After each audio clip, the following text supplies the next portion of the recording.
Sa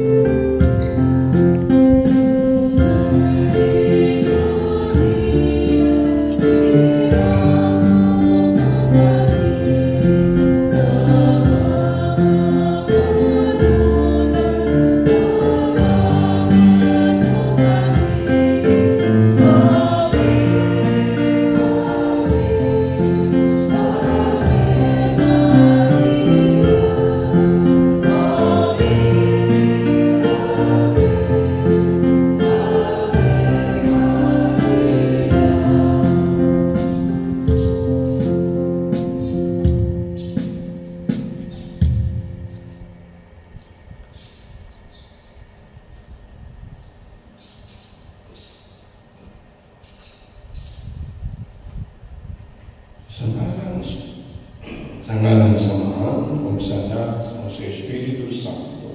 Amen. Ang Ginoo maganakanimo. Manausap kanimo. Mga igsoon, alam maandam kita sa pagsaulog ni Santo sa Misa. Magtungkos kita o maginuso sa atong mga saka.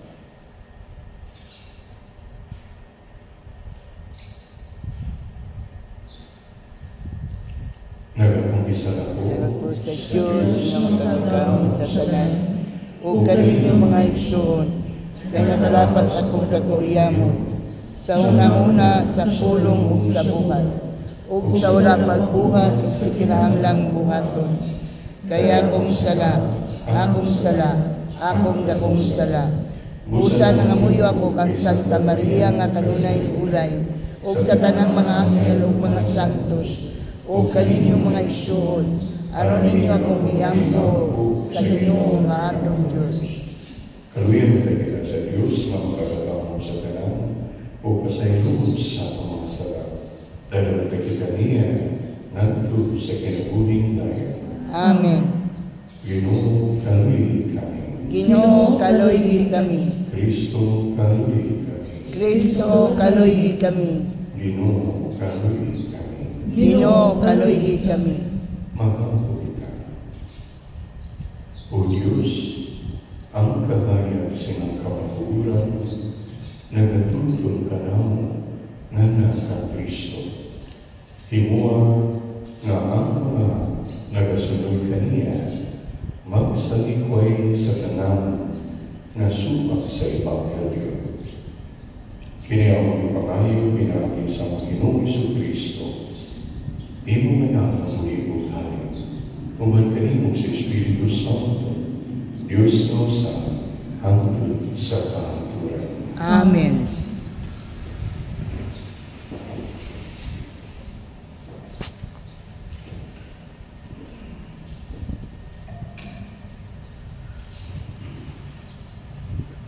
Kitutulugikan sa basahon ni Propeta Isaías.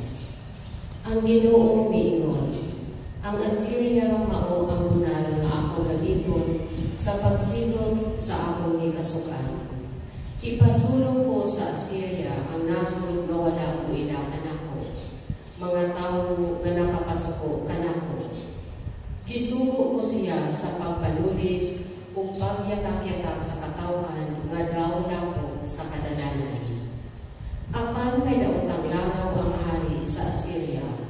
Mao'y tuyo niya ang paglaglag o paghanang sa daghang kanasuran. Kay niingon man ang hari sa Assyria, ang kusog sa akong kamot mao'y naghimo niini, ingon man ang akong kaalam. Giilong ko ang mga nasod na gisakmit ko, ang ilang mga katigayunan. Sama sa usa ka tuong baka, gilumpag ko ang ilang mga trono, o gipanukapa ko ang naglingkod niini.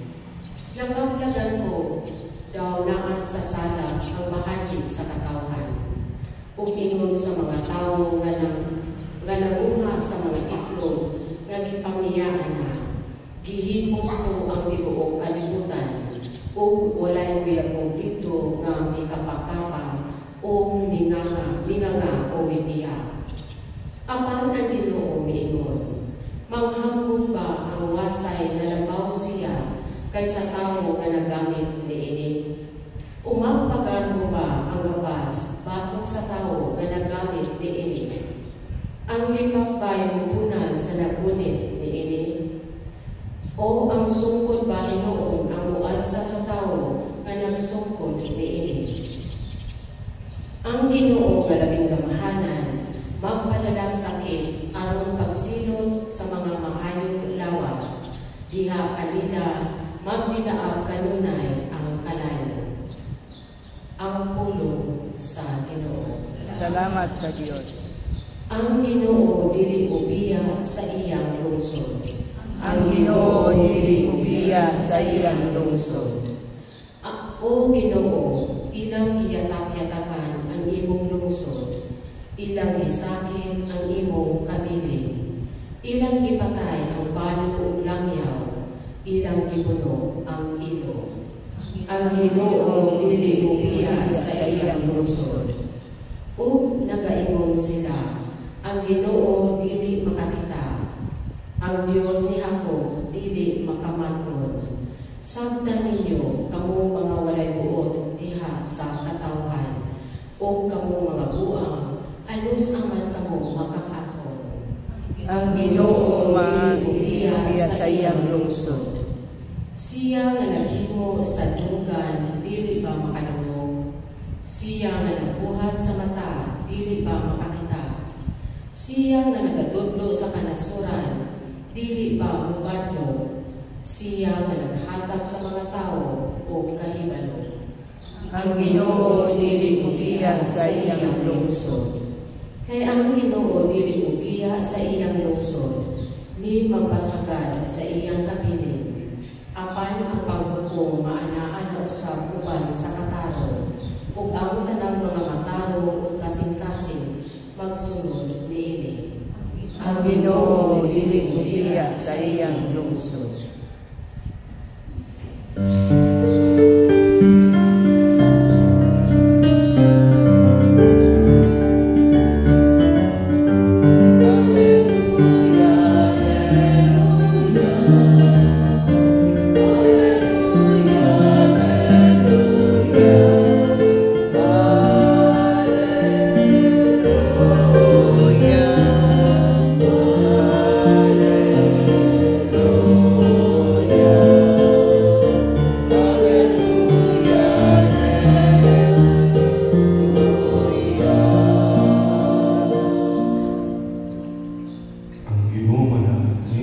Manausap kanimo.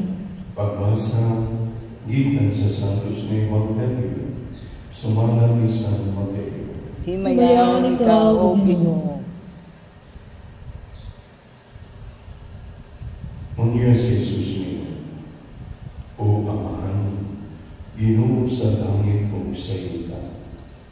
Nagpasalamat ako kanimo, kay ipadayag man ngadto sa mga walay kahibalo, ang imong gilulong sa mga maalaman o sa mga makilaadmanon.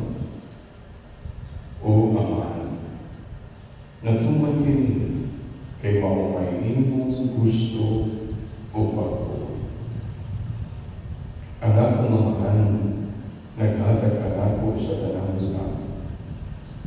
Walay nakaila sa anak, gawa sa Amahan, o walay nakaila sa Amahan, gawa sa anak, o kantong mga tao na buod sa anak na makaila sa Amahan. Ang Ebanghelyo sa Ginoo.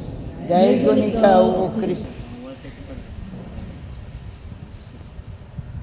Ingon nila, God right straight in crooked lines. God right straight in crooked lines. So, sa may magsalita na. So, ang misteryo sa Diyos, lahir-lahir. No? So, mas ganahan siya nga ipadaya o to reveal the mystery of the history of salvation dito sa walay na kahibalo. Walay kahibalo. Sa English na translation, He revealed it to the little ones. Kung ang gigamit ng word uban na translation sa walay kahibalo, he revealed it to the childlike.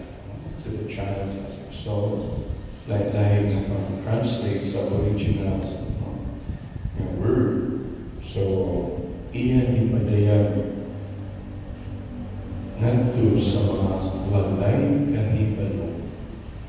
In under English translation, it would be walay kahibalo sa mga childlike, ng mga taong o katong mga the little ones. So, ngayon, okay, nila na the mystery of God, especially our history of salvation, dili kini para sa mga maalamon o makinaalmanon mo ni sila nga mga tao na mapalitason, tumibigin sila na we are the learned, we are the wise and the learned, and we are intelligent. Kanay ng mga gituan, pero kanato, mga panlang na superstitious belief. Superstition belief na. So, himo-himo, tara sa mga tao. Kung wala ang kasabot, so nagtutuo mo mga butang na science and technology will have all the answer. Science and technology may sila. So, tanawa na sila sa ilang science and technology. Wala na itao sa ilang nasod. Wala na itao sa ilang nasod. Di sila mag-asawa. Laki o bahay, di na mag-asawa. Laki na lang o laki. Bahay na lang o bahay. Ang kasnod. Pa na yung mga anak. No? So, wala na po yung mga anak. Wala na po yung sulod sa eskwelahan. Taga na sa eskwelahan na magsira. Sila nasod. Wala na po sila yung simba. Wala na po yung tao sa ilang klasa. Di para sa tuwang klasa na puno pa kayo tao. Puno na lang iro, iring, ilang balay, ilang klasa. Sa mga panahon, ang mga tao suroy-suroy, uyog ang bata, mga kabata, inahan, napayusa dito kadagandagan, karon nag-anak silang mga iro. Nagdili naman magbinyo. Dili naman laki ba yung kasno. Laki o laki na, bayay na, di na mga anak, papoy na lang mga bata, masabay na. So mauna sila doon ang mga makinaalmanon o mga maalamon sa ubang nasod. So wala na kililong sa Diyos sa mga makinaalmanon o maalamon ang misteryo sa iyang kaluwasan. So iyan na lang ihatag, balik ito, iyan ipadayag, iyan i-reveal to the little ones, iyan i-reveal ito sa childlike, sa mga walay kahibalo. Katong mga tao na andang mudawag isip ko sa kabata, isip ko sa kabata ang ilang pagtuo o pagsalig sa Diyos na mahal. Kaya mga tao ron, saan din maalam mo naman, mga tao, makinalman mo naman. Puro na lang ilang mas maayo pa sila sa Ginoo. So tanawa, kung sanay may tabo kanila sa ilang nasod. Di na natawa na may tayo sa atong nasod. Wala na may mga bata, mo na nagdagdagan o robot, mo na nagdagdagan o AI, artificial intelligence. So mo na nagdagdagan ang mga utaka. Mas mapahirap kita terminator ito kaya salida. Nga puro na lang ang robot na nagpanato, nagtumala sa tao. Careful with that. Now once na ang tao mapahitason kung sa pinahita po sa Tower of Babel, kung gusto nila maabot dito, mas taas pa sila sa Diyos sa langit, mo sila turing, kung kabalunan ka sa ending nato sa Tower of Babel na mga tao kinagmanon, nagkasinabot na sila, makalamon, nagkayusan na sila.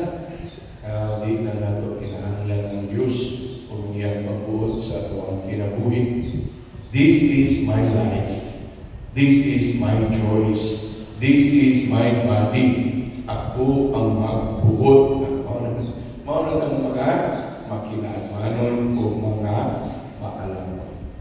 Careful na kadaghan na di aron sa mga pagtubok. No? Mo tubag na mga ganing mga maestra, mo tubag na mga ganing na pare. Wata pa. Yay, kuya mo. Unsay may dambo sa ato pamilya, no? Kuya na. Ano ni Jesus? Unsa to'y iyang gilulong sa mga maalamon o makinaalamon, iya ipadayag sa walay kahibalo. Sa katong mga tao nga andam maminaw, andam mutuo, andam musalig kaniya. Kaniya sa Israel. Kung sa iyang gisulti sa Salmo, gamito na po ang Assyria para bunalan mo ang sa mga Assyria. Usa ka nasod nga dili pareha sa mga Israelita. Lahi ilang tinuuan, pero gamiton nako ang Assyria mao ang bunal nga akong gamiton sa pagsilot sa akong gikasukan. Ipasulong ko sa Assyria ang nasod nga wala mo ilah kanako. Usa ang Assyria sa panahon sa mga propeta Isias. Nagmamuni sila nagtuo sa Diyos sa Israel. Kontra mga sila sa Israel. Kung gamito na akong Assyria para pagbunal na ninyo sa mga tao hindi magtuo kanako. Si gamito na sa Ginoo ang China para bunalan ta. Lagi mong kabalo. China nga komunista para bunalan ta. Nga naanata dali, naanag ng Ginoo kanato, naanag ng Evangelyo kanato, naanag ng Biblia kanato, naanag ng sakramento kanato. No? Isangya 500 years ago sa mga misyonero. Hangtod ron, iapon tamo to. Pagpamason-mason yung mga kaninyo. So, kuya, anian na lang ang China para bunalan kita ng as history repeats itself. History repeats itself. So, ano lang sa mga igsoon, kung sa mga relationship with God, do you have a childlike faith? Do you have a childlike trust in God's will, in God's ways, in God's words? Na mahita po naman good, mao naman ang bagong tinuan ron. Ako aning lawas, ako aning pagbuot, ako aning kinabuhi, ako aning pagbuot, akong mabuot. No? So ako, my body, my choice, my will. Muna di na kadelikado sa lahat. Nahimo na kang maalamon o makinaaman. Di na i-reveal o ipadayag sa Ginoo kanimo ang iyang tinuod nga misteryo sa kalawasan. Dito na niya ihatag sa walay kaibalo to those who have a childlike faith in God. To the little ones, He will reveal it to the little ones. Dili sa mga wise and learned. Gamiton kong Assyria sa pagpunal kami.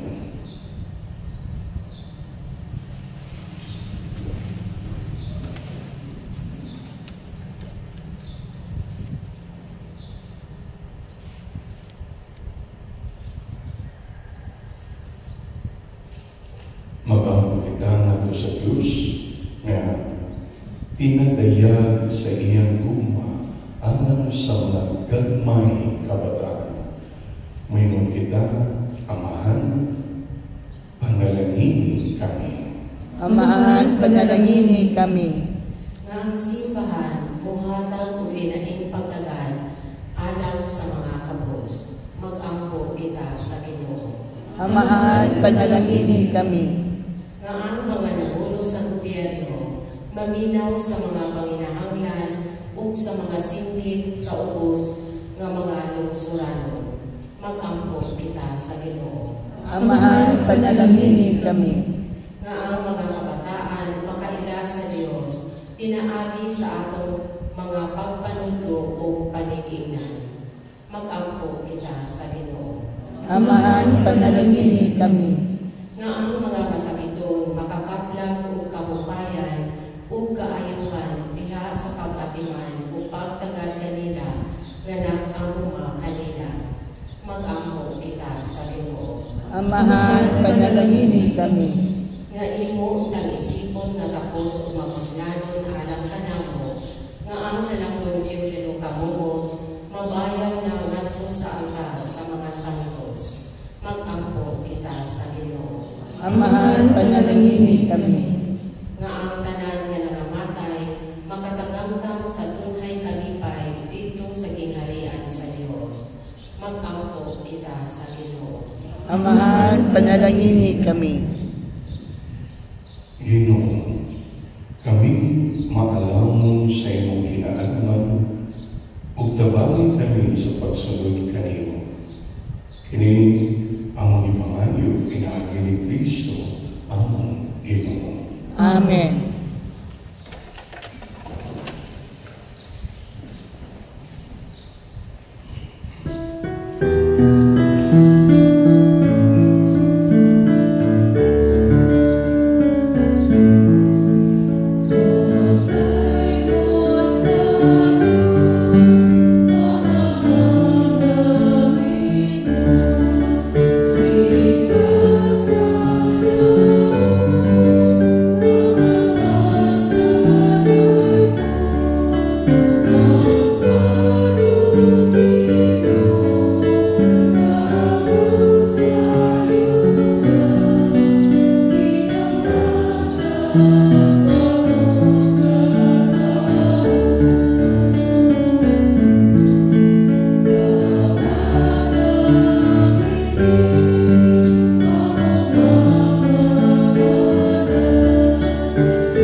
Dawatan ta sa ginawang sakripisyo gikan sa imong mga kamot, alang sa bagay o himaya sa iyong ngalan, alang sa ato kapustalanan at sa tibok niyang santos na siguro. Dawatan o Ginoo ang mga gasa sa imong simbahan, o gimuha ang kaming kining Eucharistia, magtawag ka namo sa pagtubo diha sa kasantos o sa pagtubo. Kini ang ipangayo pinahagi ni Kristo ang Ginoo. Amen. Ang Ginoo manaag kaninyo. Manausap kanimo. Ibayaw ang inyong mga kasing-kasing. Amo lang gibayaw ngadto sa Ginoo. Magpasalamat kita sa Ginoong atong Diyos. Angay ug matarong. Santos kamahan, Diyos katungkani, ug makadalaw sa tanan. Angay matarong yun, nga magpasalamat kami kanimo kanunay ug sa tanan David.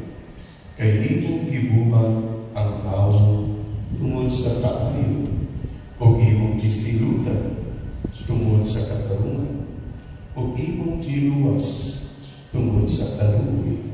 Pinagi ni Kristo ang Ginoo ug busa tanang mga binuhat sa langit ug sa yuta, nag-awit sa usa ka bagong awit sa sa pagdaing. Duwil ko sa kami sa tanang mo mga hanggang sa langit. Sa iyong pagsanyaw, sa iyong wala limunong na himaya. Diya sa usap kaawit sa pagdaing sa ilang pag-ingon. Santo, Santo, Santos nga Ginoo, Dios sa kagahuman, puno ang langit ug yuta sa imong himaya, husana sa kahitasan. Daygon ang nagaanhi sa ngalan sa Ginoo, husana sa kahitasan. Santos ikaw ang Ginoo, tuguran sa tanang kasantos. Ipadala ang iyong Espiritu, aron pagsantos ng mga gasa, aron mahimong kinianak ka namo, nga lawas ug dugo ni Jesucristo ang Ginoo. Sa pagpasakit sa iyong kaugalingon, may kuha siyang upan, may pasalamat ka nimo.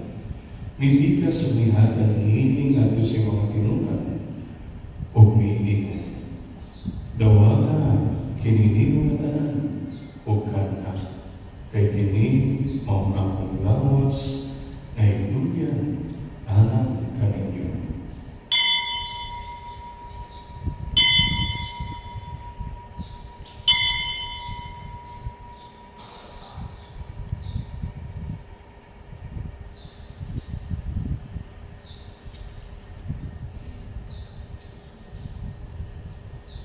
Sa samang pagi tapos ang panihapon, may kuha siya sa kalis. May pasalamat na nilo pag-usapan. May hatang niini, ngadto sa mga tinunan, o may ingon. Dawata kini, o Panginoong pagmamatanan, gikan niini.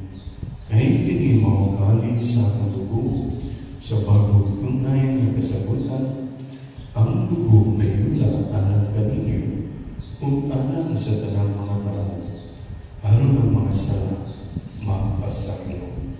Buhat kini aron pag-anong kanako.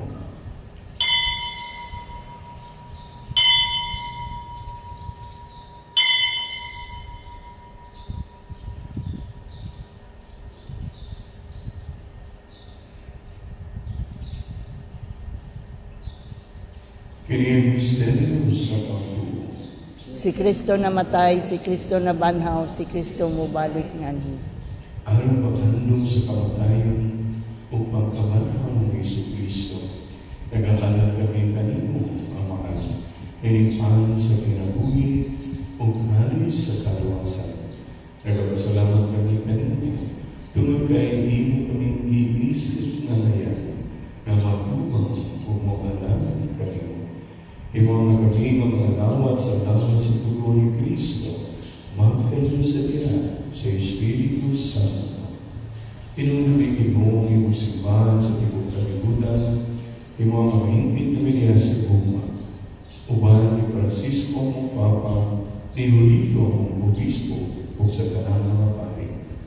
Tinunubig sa ang mga suon na nakamatay, malawumon na mapanaw sila. Ug ang tanan na namatay nila sa imong kaluoy, dala silang tanan sa pagsulong sa kahayag sa imong maong. Kaluoy kaming tanan, imaw kaming anayan na makaambit sa kinabuhing tunay, uban ni Maria, ang inaahan na ulay sa Diyos, uban ni San Jose, iyang banan, uban sa mga apostoles ni San Pedro, o sa tanang mga santos, na nagatuman sa mga kabubuton nata sa kabrigan. Uban kanila ang ikaw na dahigon, ug ang ikaw na himayaman. Pinagi ni Jesucristo, imong anak. Pinagi kaniya, mga kaniya, o diya kaniya. Ihatag na kanimo mapagagawang naman. Diha sa kayo sa Espiritu Santo, ang tanang tumugo himaya, kanto sa kahantulan. Amen.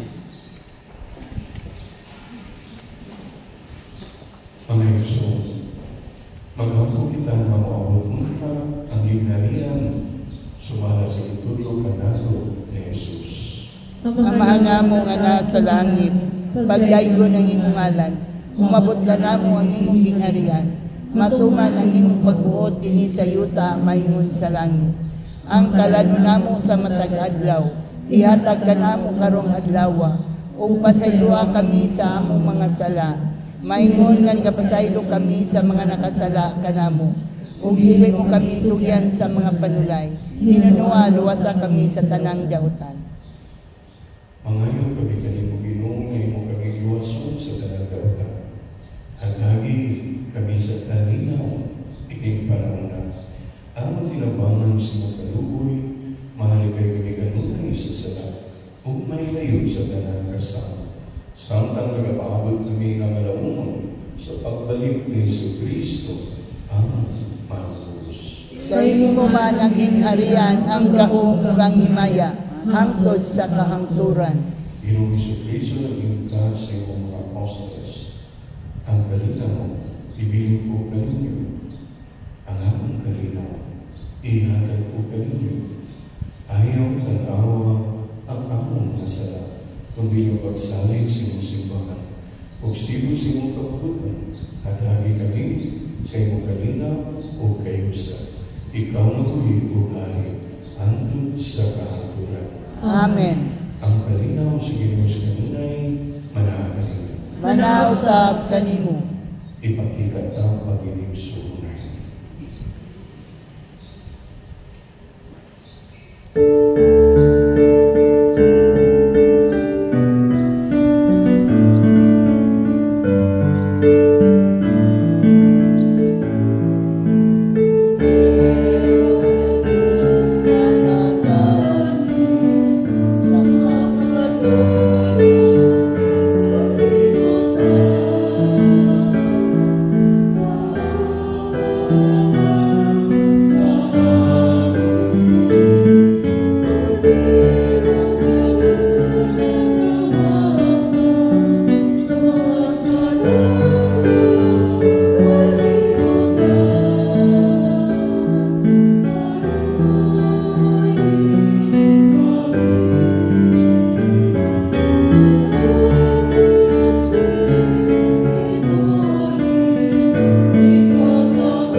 Kini mga kordero sa Diyos na nagawang ka sa mga sala sa kalibutan. Mula nakitapin alam sa panihapon sa Ginoo. Ginoo, dili ako angay nga mukalawat kanimo, apan ipamulong lamang ug mamayo ako.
Maghampo kita.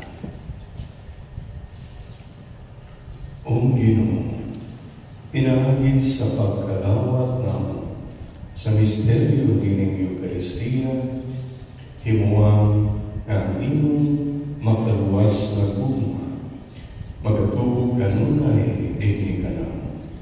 Kini ang pangayo pinahagin ni Kristo ang Ginoo. Amen. Pahibalo, tomorrow will be the healing mass, no? In honor of Saint Ezekiel Moreno. At the same time, 6 a.m. Yeah. Tomorrow, it's a Thursday, Friday. So excited na kayo po, no?